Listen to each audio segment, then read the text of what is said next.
de inscripción. A ver, me están apareciendo problemas técnicos como mensaje en la página. Un momentito. No. Bueno, les decía entonces que estos contratos marítimos tienen estas características de publicidad del contrato, del sometimiento del contrato a las reglas del derecho de la navegación, y lo que hace a la formalización de ese contrato, que también tiene que ser por escrito, y vinculado justamente a ese requisito de escrito. Voy a empezar a compartir la pantalla ahora de la presentación. A ver, ¿listo?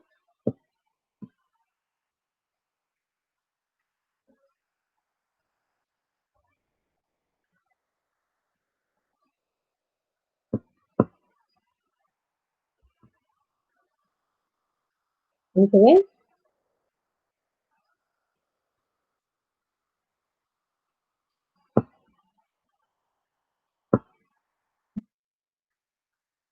No.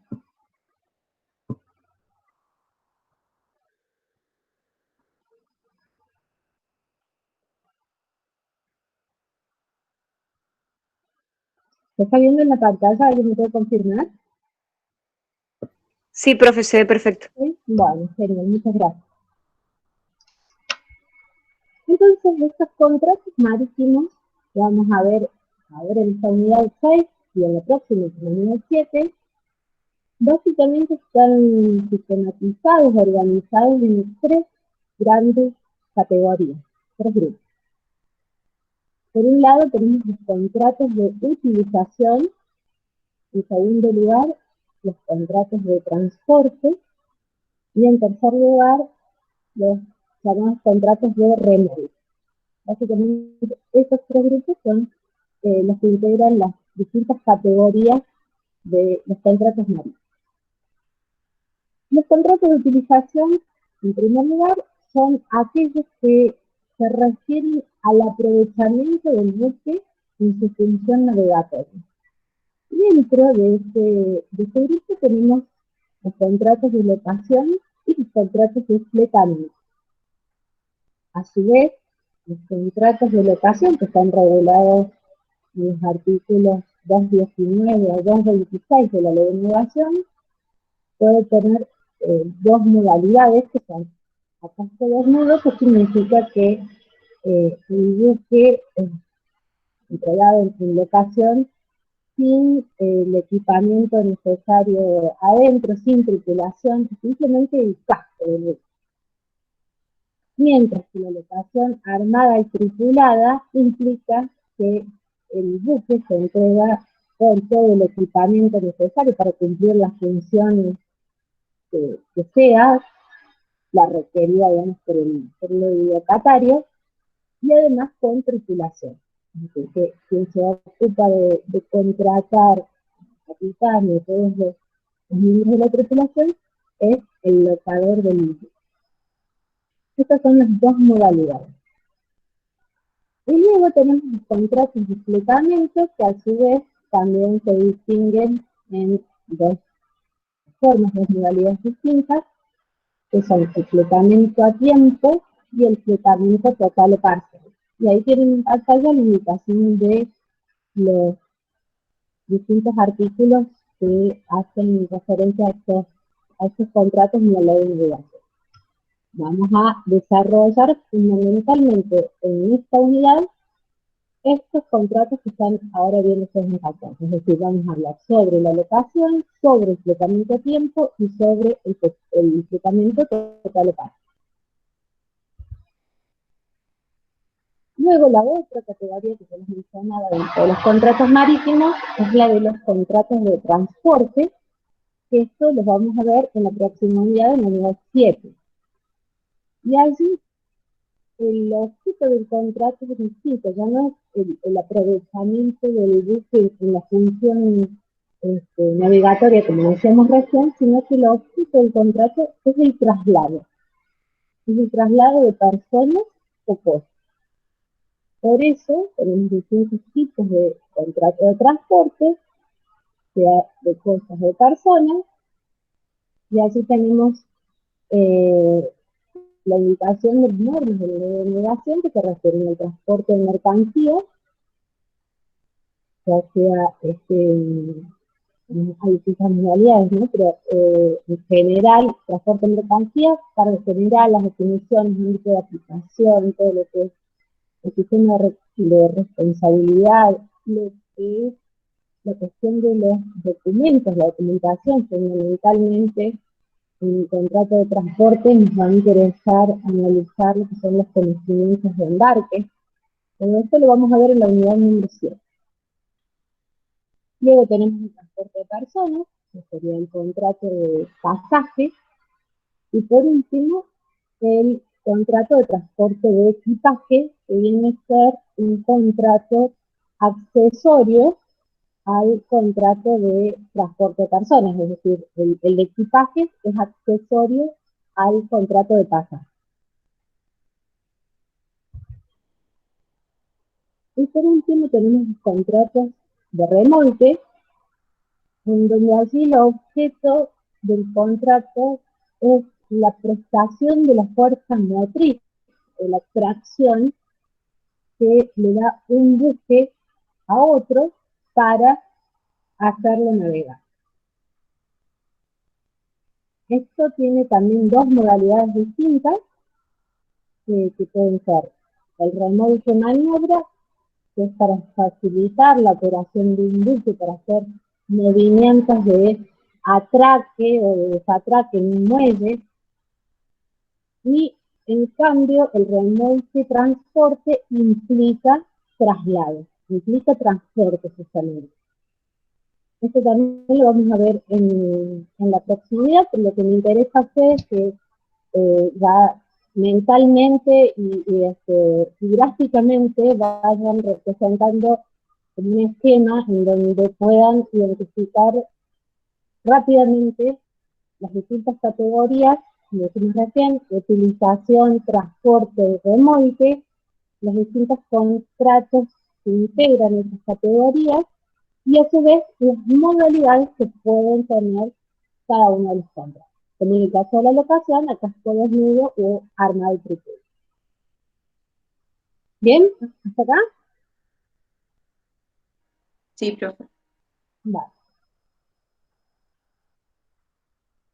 Bueno, vamos a contar entonces ahora con el primer grupo, que son los contratos de utilización, y allí vamos a encontrar el contrato de locación, que decimos que tiene dos modalidades. El artículo 219 de la ley de navegación define la locación como el contrato por el cual una de las partes se obliga mediante el pago de un precio a conceder a la otra el uso y goce de un buque por un tiempo determinado, transfiriéndole la tenencia. Entonces tenemos dos partes de este contrato, que son por un lado el locador y por otro lado el locatario. Aquí el locador transfiere el uso y goce, y la clave sobre todo, la parte final del artículo 219, perdón, es que le transfiere la tenencia del buque. Y con esta transferencia de la tenencia se transfiere también la calidad de armador. Por lo tanto, la persona que pasa a ser armador del buque, al momento de celebrar el contrato, se transfiere esa calidad, se transfiere toda la responsabilidad que se implica, y los derechos, por supuesto, a la cabeza del locatario. El locador deja de ser el armador del buque y pasa a ser el locatario. Por supuesto, el locatario es quien está encargado de pagar el precio. Ahora vamos a ver exactamente cuáles son los derechos y obligaciones del partes. Pero, bueno, tal como vimos la unidad de, que se refería a la publicidad naval, ¿se acuerdan cuando veíamos los actos que debían ser inscritos en el Registro Nacional de Bosque. Aquí, en la ley de navegación, está indicado específicamente que los contratos de locación tienen que hacerse por escrito y tienen que escribirse justamente en el Registro Nacional de Bosques, porque si no, no van a ser disponibles al Estado. Es muy importante la cuestión de la inscripción. Lo que hace a los derechos y obligaciones de las partes tiene que ver fundamentalmente los artículos 222, 223, 224, 225 de la ley de navegación, y allí señala que el locador tiene que entregar el buque al locatario en el lugar y tiempo convenido y con toda la documentación necesaria para que el buque pueda navegar. Y se salvo pacto en contrario en estado de navegabilidad en la medida en que con el empleo de una diligencia razonable pueda hacer.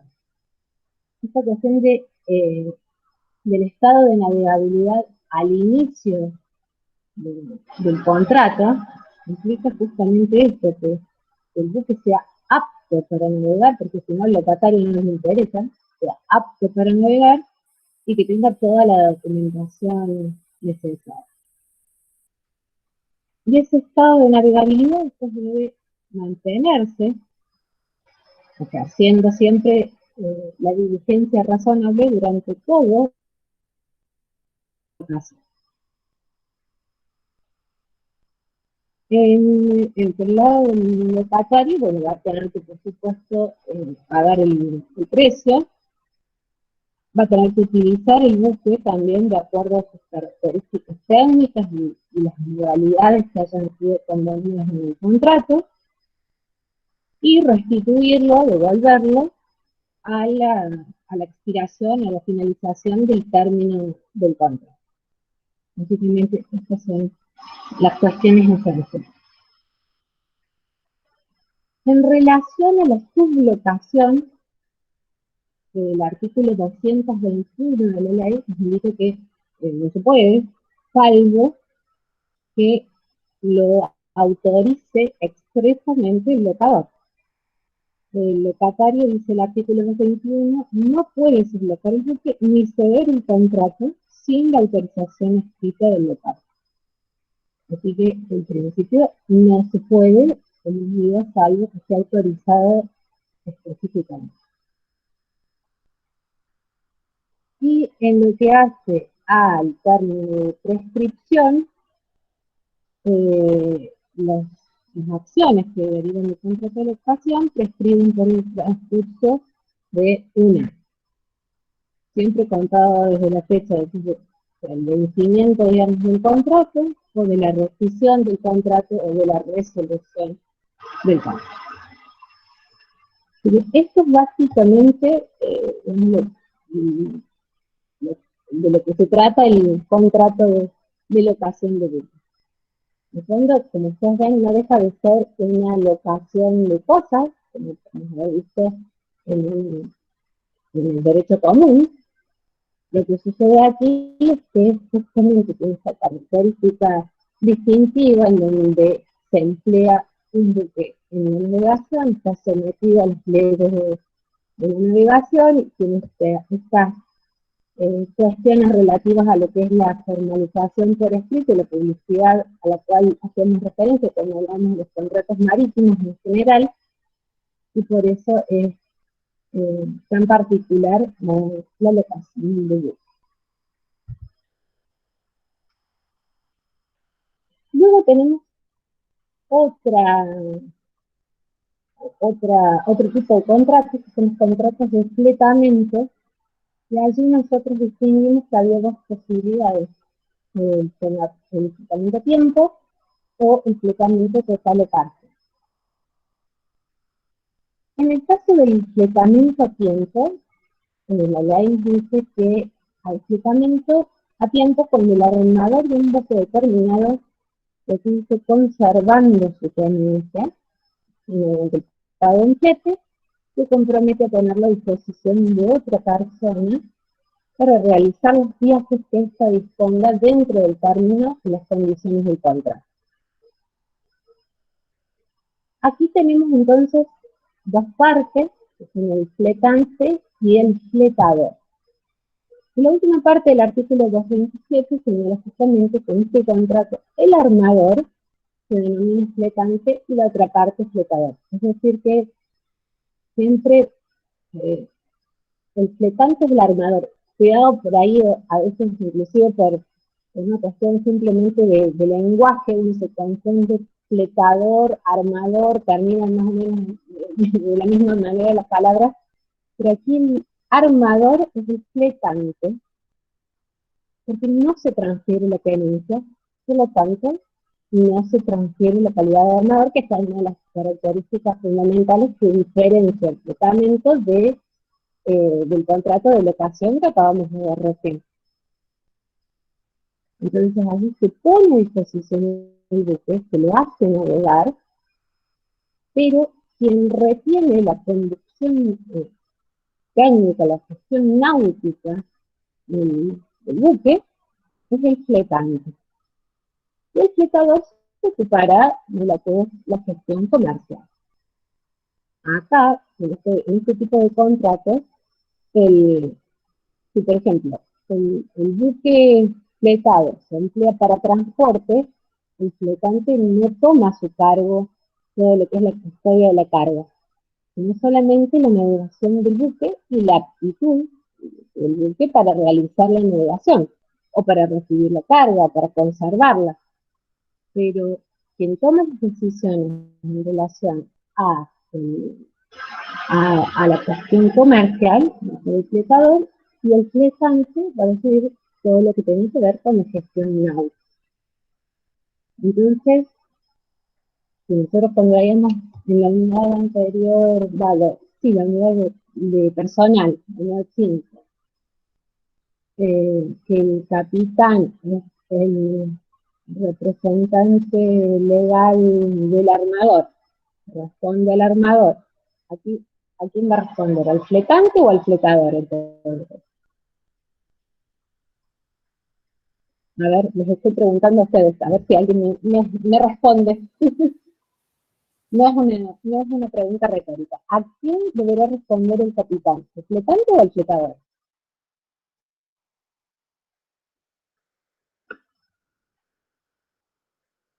¿Nadie tiene nada?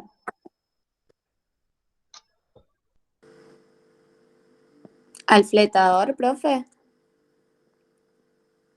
Y en realidad, principalmente va a responder al fletante, porque quien designa al capitán es el armador, y aquí el armador es el fletante. Podrá recibir también órdenes del fletador en lo que hace al aspecto comercial. ¿Sí? De alguna manera los dos van a poder darle indicaciones, pero fundamentalmente es al fletante. Aunque no se transfiera la calidad de armador.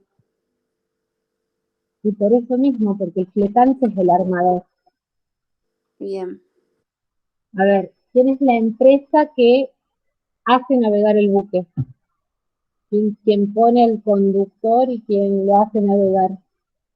¿El fletante o el fletador? El armador. El armador. Y en este caso, entonces, El fletante. el fletante. Correcto. Es el fletante el que lo hace navegar. Pónganse en un ejemplo de la vida cotidiana como para ver si puedo hacerlo más gráfico a esto. Ustedes tienen que hacer una mudanza y entonces contratan también de mudanza para que venga tal día a tal hora para hacer tantos viajes de la casa vieja a la casa nueva. Ustedes van a darle las indicaciones de cuántos viajes tiene que hacer, a qué hora tiene que estar, qué ruta tiene que tomar, pero ¿quién conduce el camión? La empresa de mudanza. Entonces, en el contrato de fletamiento pasa eso. Quien va a dar las indicaciones, sobre todo si hay transporte, porque después podemos tener un buque fletado que se usa para hacer transporte de cosas. El fletante es el conductor del buque. Es el armador, va a tener todos los derechos y responsabilidades que hacen a la figura del armador. Y el capitán va a seguir las indicaciones de su armador, que es el fletante. El capitán eventualmente va a recibir también órdenes del fletador, pero lo que hace es simplemente las cuestiones comerciales. Es decir, qué tipo de carga va a recibir, cómo tiene que hacer la entrega de la documentación referida a la carga, a quién se la tiene que entregar. Esas cuestiones que hacen el aspecto comercial, eh, va a recibir las órdenes eventualmente del fletador. Y por lo demás responde siempre el fletante. Eh, bueno, en realidad vamos a continuar, después también se lo vamos a volver a repasar, pero bueno, la cuestión de las formas, este contrato tiene que hacerse por escrito también, para ser válido frente a terceros, tiene que estar inscrito en el Registro Nacional de Buques, siempre que se trate de un buque mayor, es decir, un buque de más de 10 toneladas, de 10 o más toneladas de total.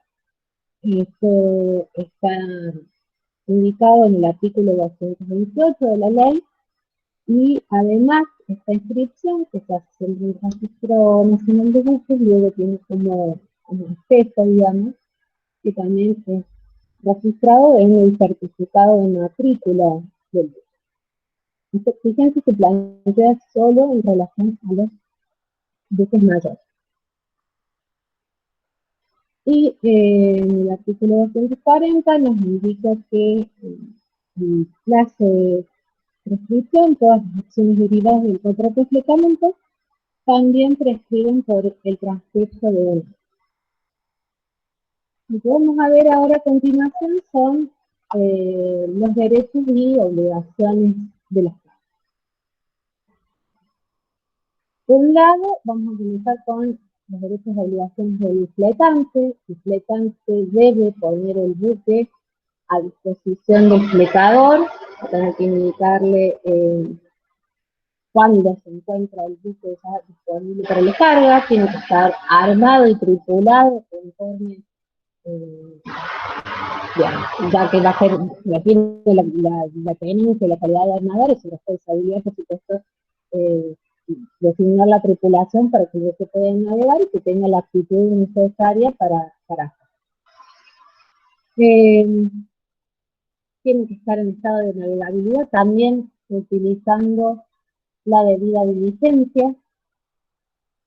Como vimos recién, también cuando nos referimos a las cuestiones de contrato de locación, perdón, hacer navegar el buque conforme las indicaciones que le dé el fletador y lo pautado obviamente en el contrato, y luego recibirlo al finalizar el contrato. Además, el fletante va a cargo de todos los gastos que sean, por ejemplo, por el pago de los salarios de la tripulación, porque en el fondo la tripulación es del armador, o sea que es del fletante, todo lo que tenga que ver con los seguros del buque, repuestos de todos los artículos que impliquen para el funcionamiento de máquinas, de cubiertas, todo se fleta, de combustible, todo lo inherente a la operación comercial, esos gastos van a estar a cargo del fletador. Luego el fletante tiene como derechos no hacer navegar el buque en caso de que haya un peligro, o no iniciar un viaje que no concluya alrededor de la fecha estipulada de finalización del contrato, exigir las indemnizaciones que puedan corresponder por aquellos perjuicios que eventualmente pueda sufrir, derivados justamente de la explotación comercial, y por supuesto exigir el pago del FIE.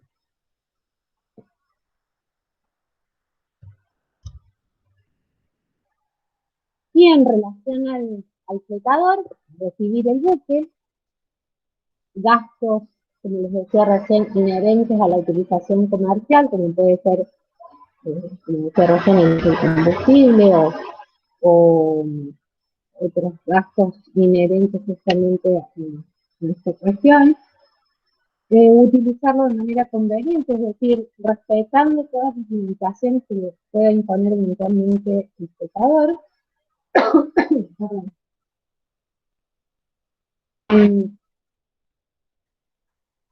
A veces se puede indicar que en relación a estas limitaciones, que la naturaleza de la carga tiene que tener determinadas características o que determinado tipo de carga esté prohibido cargar,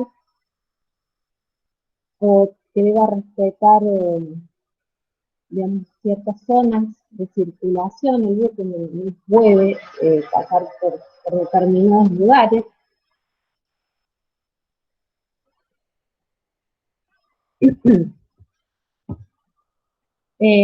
Por supuesto que tienen que pagar el flete y restituir el buque en el momento en que sea conveniente. El capitán,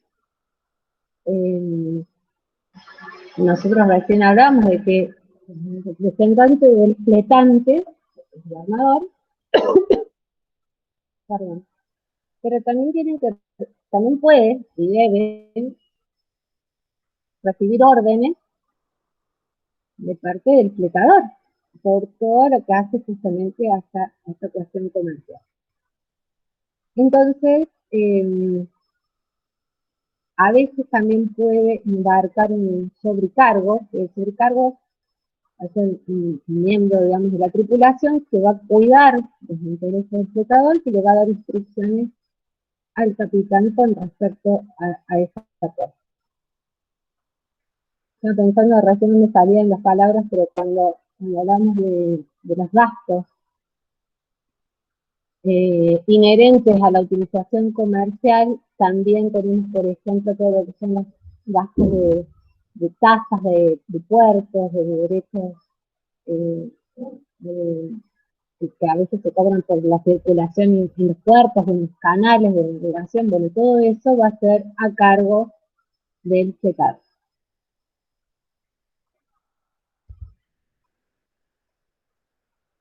Bueno, y ahora empezamos con lo que sería el fletamiento total o parcial. ¿Hasta aquí alguna duda? ¿Entendió cómo funciona el fletamiento a tiempo?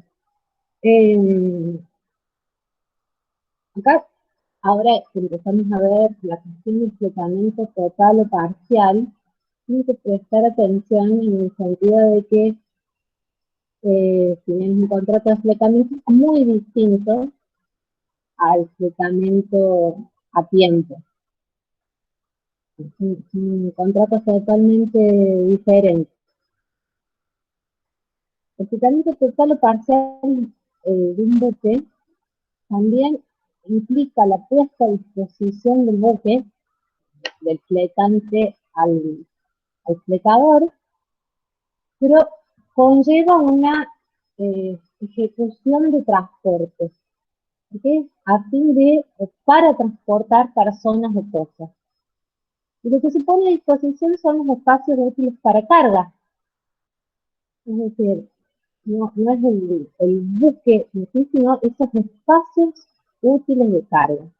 Que si son todos los espacios útiles, pues entonces tendremos un fletamiento total, y si son solamente uno o más espacios determinados, tendremos un fletamiento parcial.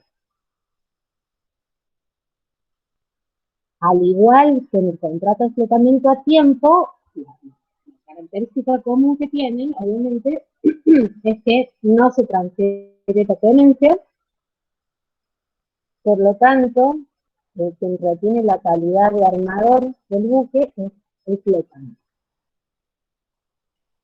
Pero, por lo demás, esa puesta a disposición del buque es totalmente distinta, porque como les digo, implica, por un lado, poner a disposición ciertos o todos los espacios útiles de carga, y además esta esta ejecución de un transporte. Las partes son el flotante del flotador, al igual que el flotamiento a tiempo. Y ahora vamos a ver, por supuesto, también cuáles son los derechos y obligaciones de cada una de las partes. En general, a ver, la prueba del contrato se hace a través de la póliza de flotamiento, que existen ciertas pólizas tipo. Ustedes van a poder ver algunos ejemplos, algunos modelos de pólizas de flotamiento que están cargadas en el aula virtual, en la pestaña correspondiente a la unidad 6, la póliza Valtime, que es para empresas flotamientos de Time Charter, o la FENCON, que es una utilización general. Bueno, así las pueden observar en el aula virtual. Pero bueno, la prueba del contrato se hace a través de este documento, que es la póliza de flotamiento. En el artículo 242 de la ley de navegación, allí nos indica cuáles son los requisitos, o cuál es el contenido que debe tener esta póliza de flotamiento, entre los cuales se mencionan, obviamente, las indicaciones particulares de cada una de las partes, es decir, el nombre del armador, del flotante, del flotador, con sus domicilios respectivos, luego el nombre del buque, cuál es su puerto de matrícula, nacionalidad, tonelaje de arqueo, todas las características que hacen a la individualización del buque. La designación de los viajes a realizar,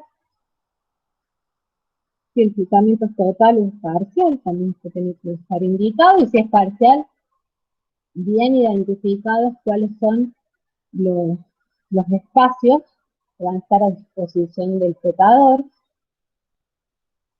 Si es un flotamiento para transporte de mercaderías, la información referida justamente a esas mercancías, la clase, la cantidad de carga a transportar, los días convenidos para estadías y sobreestadías.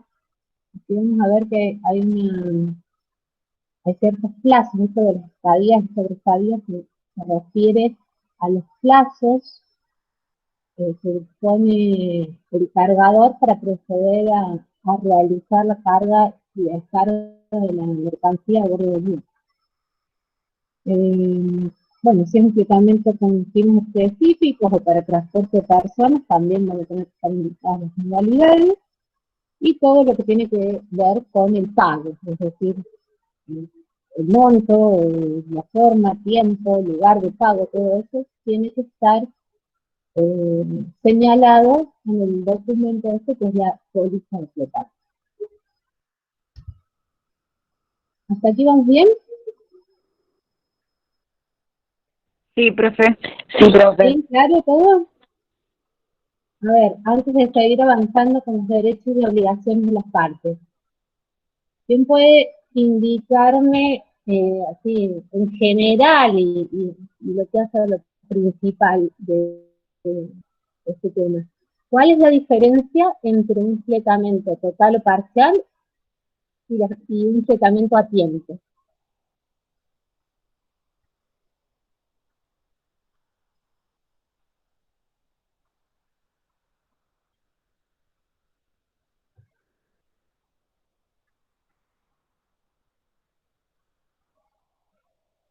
A ver, la diferencia entre un contrato, más general, vamos a ser más grueso.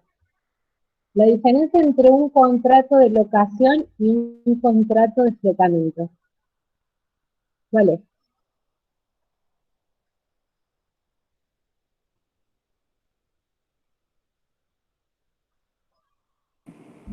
Profe, ¿puede ser la transmisión del uso y el goce por un tiempo determinado, transfiriendo la tenencia?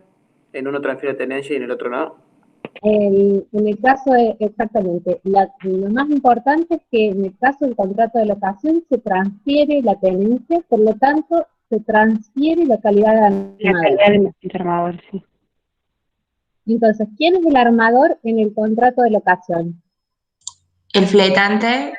No, es un contrato El de locador. locación. Locatario, locador. perdón. ¿Quién es Ay. a ver, que escuché varias respuestas en simultáneo. ¿Quién sería entonces el armador en el contrato de locación? El locatario. El locatario. Y en el Correcto. de fletamento sería el fletante, ¿no? Y exactamente, en el de fletamento es el fletante, porque retiene la calidad de armador, no la transmite, porque no transmite la tenencia. Podríamos decir, como dicen algunos autores también, en el caso del contrato de la locación, existe una obligación de dar, que es la entrega del buque, el uso y goce del buque. Mientras que en el caso del contrato de fletamento tenemos una obligación de hacer, que es hacer navegar ese buque para lo que el fletador requiere. Pero sobre todo, lo más importante es que es esta cuestión de quién es el armador y si se transmite o no se transmite la tenencia del buque. Bien. ¿Cuál es la diferencia? Ahora, siguiente pregunta. ¿Cuál es la diferencia entre un contrato de fletamento a tiempo y un contrato de fletamento total o parcial?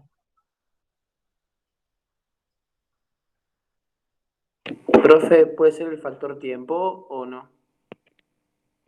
En realidad, el factor tiempo sí es importante en el sentido que, bueno, la misma palabra lo dice, el time charter, el fletamento tiempo, implica esta puesta a disposición por un tiempo determinado o para realizar una X cantidad de viajes.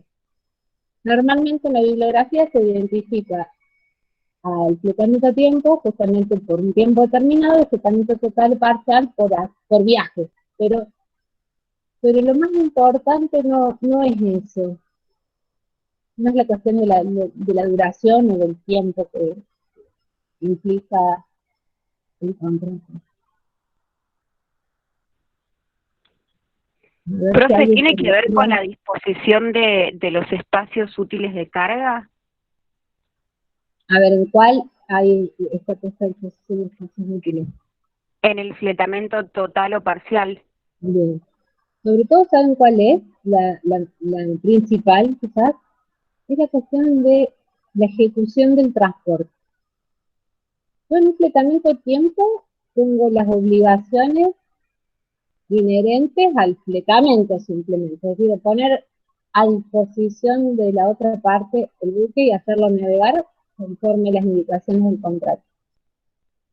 Pero no hay una obligación de traslado, no conlleva ninguna obligación de traslado, no hay transporte. Un fletamento sin transporte, el fletamento a tiempo. Mientras que en el caso del fletamento total o parcial, implica transporte, es un fletamento con transporte, es decir, que el fletante va a ser al mismo tiempo armador y transportador porque tiene las obligaciones inherentes al contrato de transporte que tienen que ver con llevar personas o cosas de un lugar a otro, y hacer ese traslado. Esa es la fundamental diferencia entre el fletamento a tiempo y el fletamento total o parcial.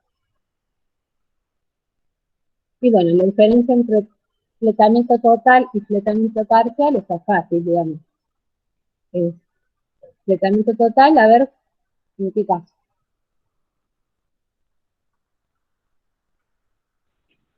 Se pone a disposición todos los espacios de carga del buque, digamos. Exacto. En cambio, en el parcial, solamente algunos. Exacto, correcto. Bueno, muy bien. Por ahí a lo mejor son nociones de tipos de contratos que son totalmente nuevos y que requieren también obviamente una lectura tranquila y detallada hasta que uno por ahí va interpretando cómo funciona la práctica, ¿no? Pero básicamente lo importante es que ustedes vayan representándose gráficamente cuáles son las características propias de cada uno de estos contratos para que puedan encarar mejor después la lectura de la bibliografía. De contratos y los que vienen posteriormente de responsabilidad, quizás son más, no sé si los más importantes porque todo el programa es importante, pero son centrales, son muy relevantes y son a veces complejos y largas, pero bueno, por eso también es que vamos a ir pausadamente refiriéndonos a cada uno de estos contratos, los vamos a analizar, vamos a asegurarnos de que queden bien comprendidos los conceptos generales y vamos a reforzar también con actividades prácticas, digamos, que son las guías de actividades y las guías de lectura que están en el aula virtual. Bueno, vamos a continuar entonces con lo que hace a los derechos y obligaciones de las partes. Vamos a retomar con el fletante. Y básicamente tenemos que decir que, bueno, el fletante está obligado a poner a disposición el buque, como fletador, y tiene que hacerle saber por escrito al fletador que el buque ya está listo, está en condiciones de recibir o de entregar la carga. Este aviso que se debe dar al fletador es lo que se conoce como carta de alistamiento o aviso de alistamiento. Y a partir de que el fletador recibe esa notificación de que el buque está listo por la carga, tiene un plazo para proceder a realizar la carga. Este plazo para proceder a la carga, o a la descarga también, se llama estadía. Son los días normales de trabajo que se utilizan realmente en base a los usos y costumbres de cada puerto. Entonces, se fija una cantidad de días, que tenemos 4 días para proceder a la carga, son días de trabajo, quiere decir días hábiles, no días corridos, los que no cuentan sábados, domingos, feriados, según el uso de cada puerto.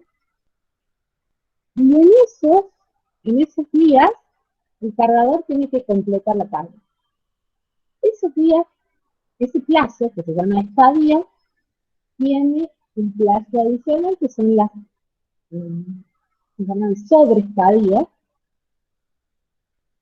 que se cuentan distinto, digamos, normalmente no comprende tanta cantidad de días como las estadías, normalmente se paga caro, normalmente son por días corridos.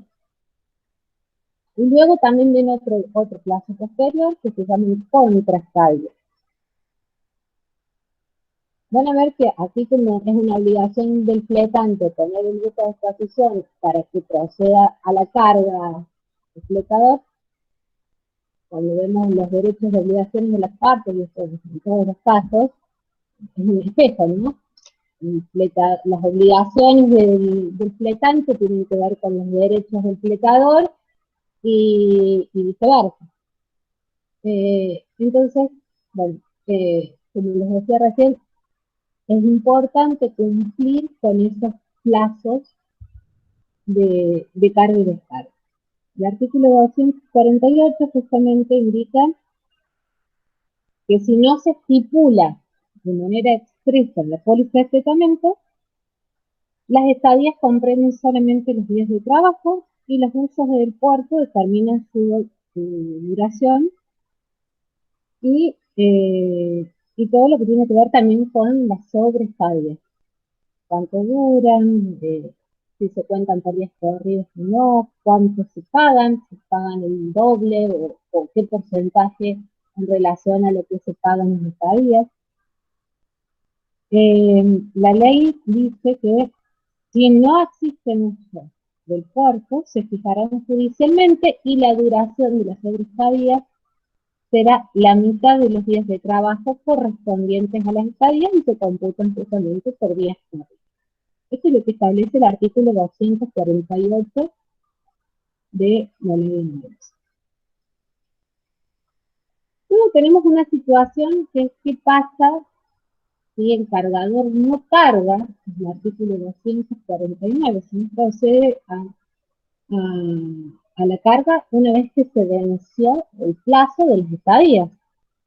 Y allí la ley de regulación da una solución, y es que algo que las partes obviamente siempre decidan algo distinto, porque tenemos el principio de la autonomía de la voluntad, es decir, siempre tendremos que ver qué dice el contrato y en función de eso recién iremos a ver lo que dice la ley. Pero con el fletador, cuando la póliza de fletamento no dice nada, si se vencen las estadías pactadas, a las que se han dicho, y el fletador no carga nada, no carga ninguna mercancía, el fletante tiene derecho a resolver el contrato. Puede resolver el contrato. Y entonces puede exigir la mitad del flete bruto y de las sobreestadías, o tiene una alternativa que es la de emprender el viaje sin la carga y luego exigir todo el flete por entero, es decir, el pago íntegro. Entonces tiene esas dos alternativas el fletante. Si el cargador no carga, puede, como decía, resolver el contrato y exigir la mitad del flete, o hacer el viaje igual, de todas maneras, y reclamar luego el flete íntegro. Ahora, esto es en un supuesto en donde no tenemos carga, pero ¿qué pasa si la carga es parcial? Es decir, el fletador procede a la carga, pero esa carga es incompleta. Entonces, en ese caso, cuando se vence el plazo de las estadías y el de las sobreestadías, y salvo otra disposición en la póliza de fletamento, puede el fletante descargar la mercancía. Descarga y exige la mitad del flete bruto. O, similar a lo que sucedía en el supuesto del artículo anterior, puede emprender el viaje con un cargo que tiene a bordo y verse íntegro en el puerto de destino con todos los gastos que se implican. Cualquier decisión que tome el fletante, sea de descargar la carga y reclamar la mitad del flete, o hacer el viaje, reclamar el flete íntegro, tiene que como es de una protesta, eso tiene que hacerse por escrito. Y el fletador también puede resolver el contrato. En el artículo 252 está claramente señalado allí. En este caso, el fletador, antes del vencimiento de las estadías, puede resolver el contrato pagando la mitad del flete bruto y los gastos de descarga y la sobrecarga. En esos casos, siempre antes de que se venza el periodo de estadías, puede resolver el contrato. Otra situación que se presenta es la cuestión de carga suficiente del artículo 253, que tiene que ver una carga parcial, pero distinto a la situación que habíamos recién de la carga incompleta del artículo 250. Porque en este caso, cuando hay un fletamento total, el fletador puede obligar al fletante a emprender el viaje si el buque tiene a bordo carga suficiente para el pago del flete y sobre todo los demás gastos que ocasione un cargamento que esté incompleto, de alguna manera tiene que ser suficiente como para satisfacer todos esos gastos. Porque cuando no hay, cuando esa carga no es suficiente, va a tener que, o tiene la posibilidad, el derecho expectante de, de recibir carga de terceros. Está previsto en el artículo 254. En este caso, como en todos los casos en que el fletante tiene derecho a emprender el viaje sin carga, con solo una parte de la carga, por su sola voluntad puede tomar carga de terceros para asegurar el pago del flete de todas las obligaciones, organizaciones, gastos que tenga. Y si de esa carga de tercero, esa nueva carga que recibe el fletante, resulta que hay una pérdida de flete, una pérdida de precio, digamos, de lo que se paga por el transporte, por la carga, el fletador va a tener que pagarle por la diferencia. Lo que tenía previsto de recibir el fletante no lo recibe, entonces va a tener que hacerse cargo el fletador. Pero si al recibir carga de terceros resulta en una ganancia, bueno, esa ganancia también pertenece al fletador. Sin perjuicio, por supuesto, de los pagos a los que esté obligado por la ley de organización. Pero estas son distintas soluciones o posibilidades que pueden llegar a presentar. Toda la cuestión referida al fletamiento total o parcial se los van a ver en los artículos 241 a 258, que son los artículos que regulan este tipo de contratos. Prestar atención también a la cuestión del subfletamento. En el artículo 257 dice que el subfletamiento tiene que estar autorizado expresamente en el contrato, salvo que se trate de un fletamiento total, y allí es al revés. El 257 dice, salvo autorización expresa por escrito del fletante, el fletador no puede ceder total o parcialmente el contrato. Pero en caso de fletamiento total, y a falta de prohibición expresa en el contrato, puede subfletar a uno o más subfletadores, subsistiendo su responsabilidad frente al fletante por el cumplimiento de las obligaciones contractuales. Y finalmente, para terminar ya con este tema, lo importante es la cuestión del plazo de prescripción, y esto está en el artículo 258, que indica que justamente las acciones derivadas del contrato de fletamento prescriben por el transcurso de un año, sea desde la terminación del viaje o desde la fecha en que se rescindió el contrato o la fecha de su resolución. Bueno, ¿alguna pregunta, duda?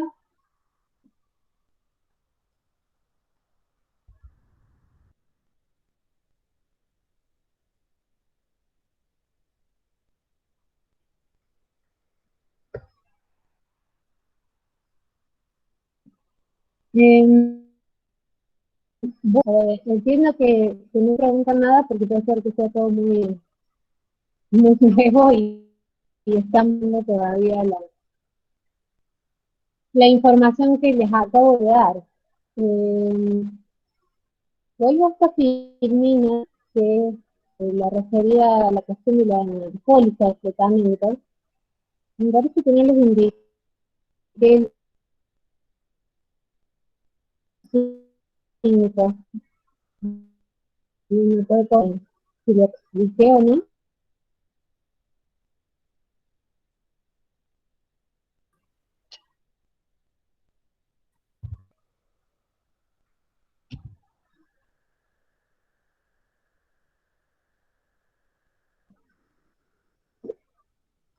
¿Hola? No lo expliqué. Se Bueno. cortó, profe, ahí. Ah, se cortó. ¿Cuándo se cortó? ¿Hace mucho o recién? Recién, ¿no? Recién, no. Bueno. Eh, entonces no explique lo del artículo 305. Me parece que no. Lo voy a hacer ahora. Profe, ahí Sí, se como cortó. ven, se volvió a cortar. No. Y es probable que se me corte.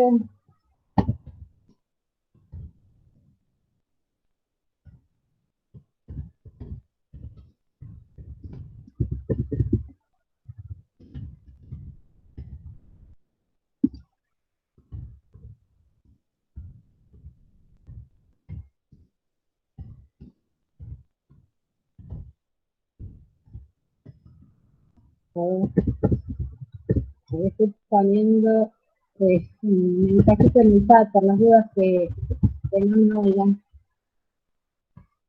Sí, ya estaba avisada que se podía cortar la conexión, pero bueno, ya estamos prácticamente terminando con este tema. ¿Se escucha ahí? Ah, no. Sí, se escucha, Sí, se profe. escucha bien. Si no se llega a escuchar, mándame un mensajito por el chat, así se me cuenta. Bueno, No, lo que les quería decir es que, bueno, en relación a la cuestión de la prueba, en el contrato de fletamento total o parcial tenemos una póliza, que es la póliza de fletamento, fundamentalmente, pero también podemos tener el documento que hace al transporte, que es el conocimiento de embarque. Los conocimientos de embarque son los documentos que prueban el contrato de transporte de la mercancía. Entonces, tenemos en simultáneo, para una misma situación fáctica, digamos, tenemos dos documentos que son la póliza de tratamiento y el conocimiento de embarque. Lo que dice el artículo 305 es que en caso de que existan contradicciones entre lo que refleja la póliza de fletamento y lo que dice el conocimiento de embarque, prevé una solución para esa situación. Porque puede ser que, por ejemplo, el valor de las mercancías cargadas esté mal indicado, que en uno diga que son $10 por unidad, otro día que son 20, o que haya un error o una diferencia en la atención, por ejemplo, de la cantidad de la carga. Puede estar sobre el precio, sobre el valor, sobre la calidad de la mercancía. Pueden presentarse situaciones donde no coincida lo que dice la póliza de fletamento y lo que dice el conocimiento de embarque. En estos casos, las cláusulas de la póliza de fletamento prevalecen entre las partes. Porque lo válido para las partes que serían el fletador y el fletante es lo que dice la póliza de fletamento. Salvo que esté escrito distinto en la póliza. En la misma póliza diga siempre prevalece entre partes el conocimiento de embarque, pero si no, lo que prevalece es la póliza.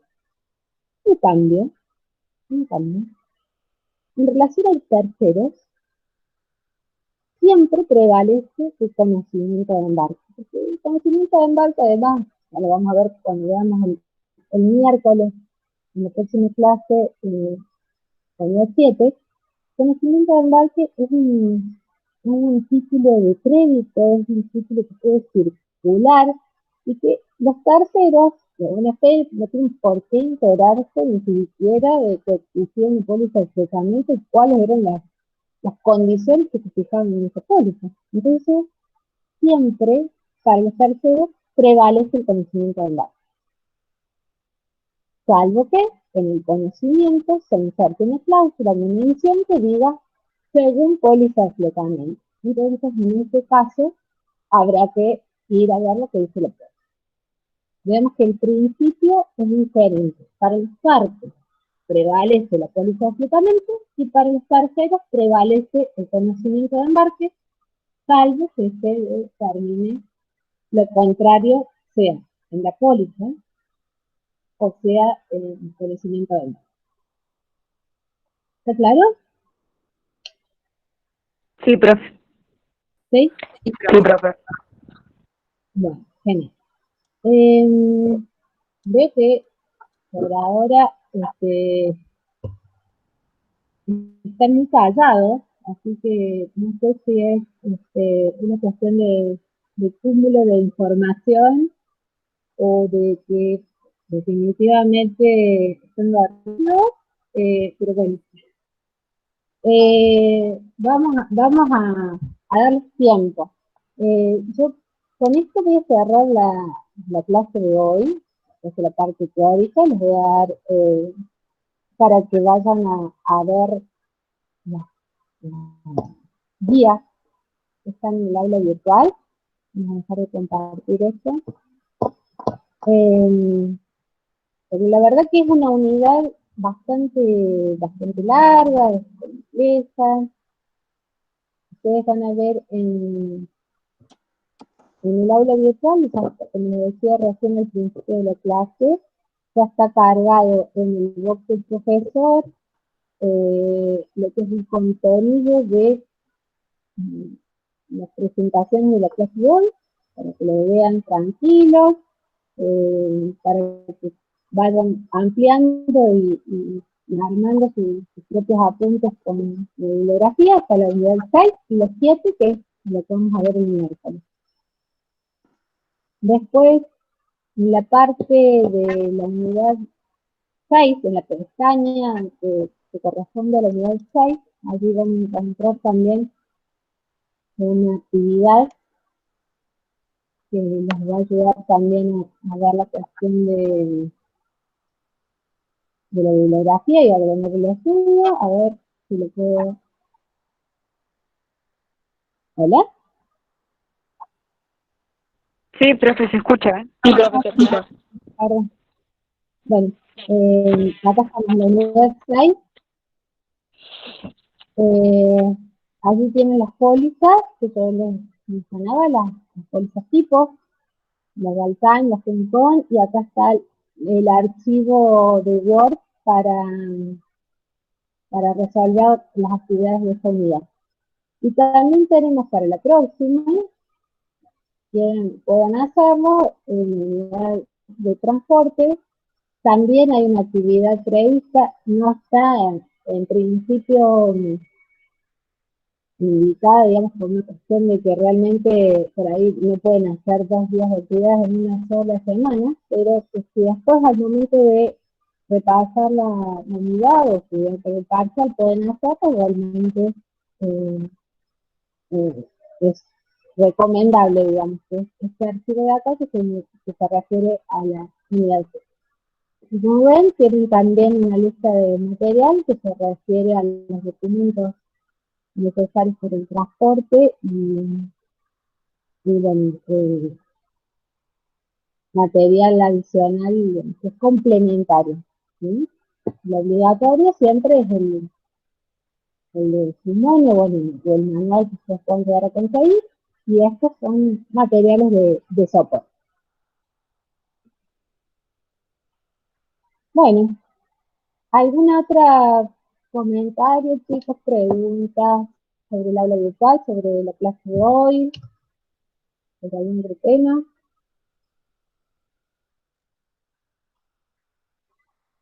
¿No? ¿Les está resultando la dinámica, digamos, de las clases con los teóricos, los prácticos?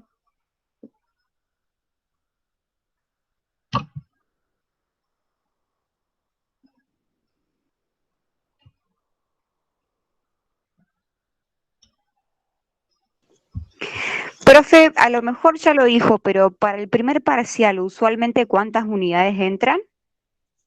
No, esto no lo he dicho. Usualmente es la mitad del programa, digamos, sería toda la parte de derecho marítimo, Ah, perfecto. que varía para el segundo parcial, la segunda mitad del programa. Es decir, la unidad 1, las 10, puede llegar a ser este año distinto en el sentido de que estamos esperando las indicaciones de la facultad en relación al periodo de examen, a ver cuándo se van a tomar, porque todavía no tenemos la información, no sé si ustedes han recibido algo como alumnos, pero a nosotros, a los docentes, todavía no nos han comunicado nada. Y así que bueno, tenemos que esperar eso, y en función de eso, bueno, por ahí podemos llegar a modificar un poco esta cuestión. En principio no va a ser más allá de la unidad 10 lo que entra. Perfecto, profe. Muy bien. Bárbaro.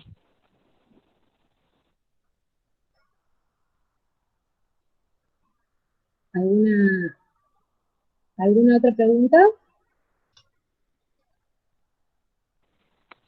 No, profe, yo por lo menos no. ¿Me resultó muy complejo este tema? No, profe. ¿No? Bueno, genial entonces. Cualquier cosa, si tienen alguna duda, me avisan, o lo charlamos el miércoles. Y bueno, con eso entonces terminamos la clase de hoy y nos vemos la clase que viene con transporte. Muchísimas Bueno, profe. gracias, profe. Gracias. Gracias, profe. Ahora en un ratito subo de todas formas la clase esto también para que les quede para estudiar. Listo, Gracias, muchas profe. gracias. Buenísimo, profe, gracias. No, por favor. Hasta luego. Entonces, gracias. Hasta luego. Chao, profe.